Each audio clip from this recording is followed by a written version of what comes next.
महाभारत 29। नहुष ने पूछा। मदन मोहन तरुण के द्वारा लिखित एवं उन्हीं के द्वारा पठित। एक दिन वन वृक्षों की खिली आभा पर पिघलने लगी धीरे धीरे स्वर्णाभा। तब चिंता हुई युधिष्ठिर को भीमसेन की, क्यों नहीं लौटे वे अब तक वन से, कहीं कोई चाल तो नहीं चल गया दुर्योधन। द्रौपदी को कर सावधान चल पड़े युधिष्ठिर उस ओर, जिधर किया था आज भीम ने प्रयाण।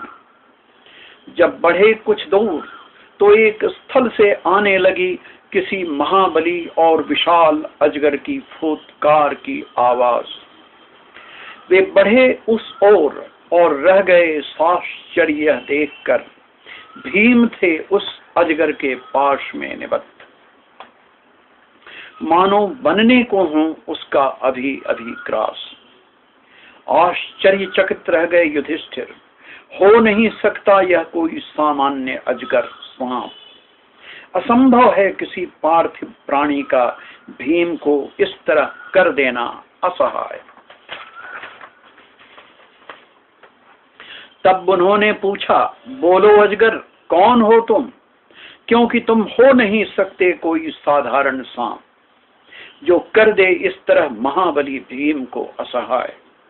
तब बोला वह महाकाय अजगर, युधिष्ठिर, मैं जानता हूं तुम्हें भी और तुम्हारे भाई भीम को भी।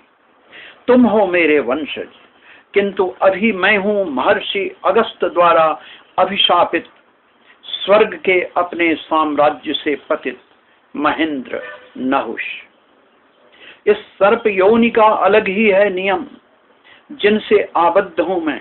अब भीम ही है मेरे आज का भोजन, किंतु अब भी संभव है भीम की मुझसे रक्षा, यदि तुम दे सको मेरे पूछे प्रश्नों के उत्तर। कहा था महर्षि अगस्त ने जब मैंने की थी उनसे अपनी मुक्ति की प्रार्थना, यदि कोई तुम्हारे पूछे गूढ़ प्रश्नों के उत्तर दे दे तो उसी क्षण तुम मुक्त हो जाओगे इस योनि से। तब की प्रार्थना युधिष्ठिर ने, पूछिए देवराज, प्रयास में करूंगा देने का समाधान। जानने योग्य क्या है? ब्रह्म ही है एकमात्र जानने योग्य। वही एकमात्र है सृष्टि के सृजन और विलय का कारण। वही अदृश्य होकर भी सब में रहता है दृश्यमान, रंगों में, रूपों में, सर्वत्र विद्यमान। दुख से, सुख से, ऊष्मा, शीतलता, सबसे परे।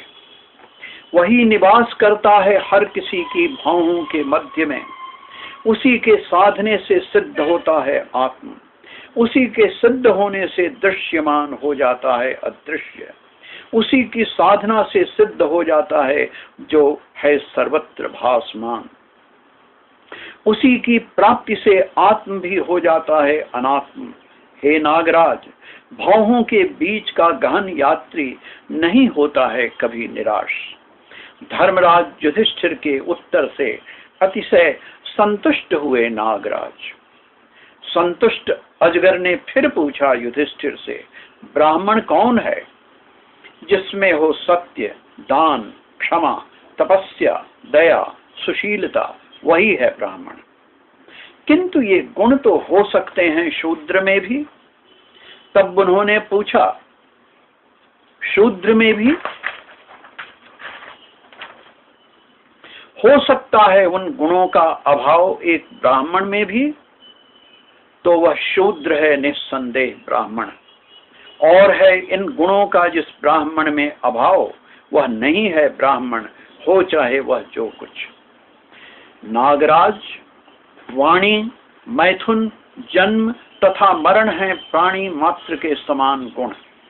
आज हो रहा जातियों का एक दूसरे में मिश्रण, ऐसे में शील ही रह जाता है जाति के निरूपण का एकमात्र माध्यम।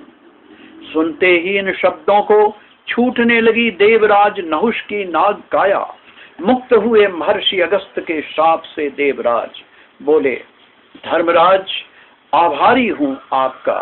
हो यदि कोई कार्य स्मरण करें तत्काल, होगी प्रसन्नता यदि कर सका आपकी कोई सहायता।